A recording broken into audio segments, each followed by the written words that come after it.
Bonjour et bienvenue dans cette vidéo, j'espère que vous allez bien, c'est Romain Carpentier. Nous allons voir comment retailler une image sur WordPress et dans cette même image, nous allons voir comment sélectionner une sous-image. Donc c'est parti, on appelle ça le cropping en anglais.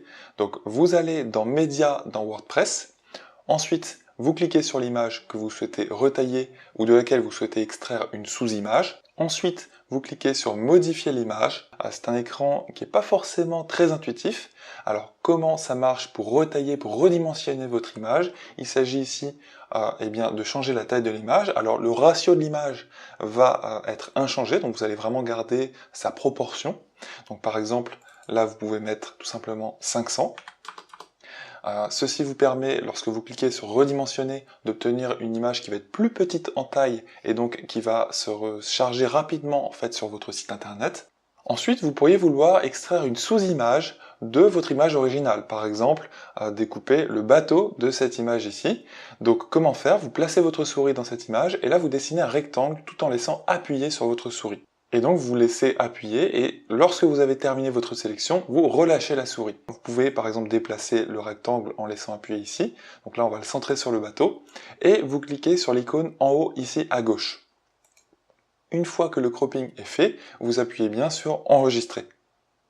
Voilà. Votre image est croppée, alors on ne le voit pas ici, alors c'est un bug de WordPress. WordPress, de temps en temps, il y a quelques petits bugs comme ceci, mais vraiment on ne peut pas en vouloir à cette plateforme parce que elle a bien des avantages. Alors pour être sûr que ça a bien mis à jour l'image, en fait c'est le cas, vous pouvez être sûr que c'est bon, vous pouvez par exemple ouvrir l'image en copiant-collant cette adresse web dans un nouvel onglet.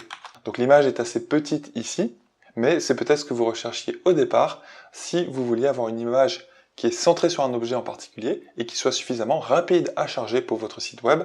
Rappelez-vous, plus une image se charge rapidement, c'est un des critères dont Google tient compte par exemple lorsqu'il classe votre site web pour l'afficher lors d'une recherche de l'un de vos visiteurs. Lorsque votre URL d'image est prêt, vous pourriez tout simplement l'utiliser dans Message qui vend, en le copiant-collant par exemple dans cette zone et vous pouvez voir l'aperçu ici même. Donc vous pouvez l'utiliser évidemment dans vos pages WordPress ou dans vos articles. Une dernière chose, si vous souhaitez donner une proportion particulière à votre image, notamment avoir une image carrée, il suffit de faire la sélection et vous allez voir de choisir la proportion. Donc pour obtenir une image carrée, peut-être que vous n'avez pas forcément trouvé comment faire parce qu'il est vrai que ce menu n'est pas forcément très intuitif. Vous repérez recadrage de l'image ici à droite et la proportion de taille, vous choisissez 1 et vous mettez 1. Tout ceci avant de faire la sélection sur l'image même, la sélection de l'objet que vous souhaitez extraire. Donc ici, nous allons vouloir extraire la tour Eiffel pour obtenir une image carrée, par exemple. Ici, je fais la sélection et vous voyez en fait ça dessine un carré. Donc c'est grâce au fait que vous avez choisi comme proportion 1, 1 ici à droite.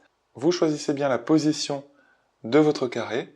Une fois que tout est OK, vous cliquez sur le bouton en haut à gauche, qui est un bouton de cropping, et une fois que c'est terminé, vous obtenez votre image qui est de taille carrée, et vous n'oubliez pas d'enregistrer.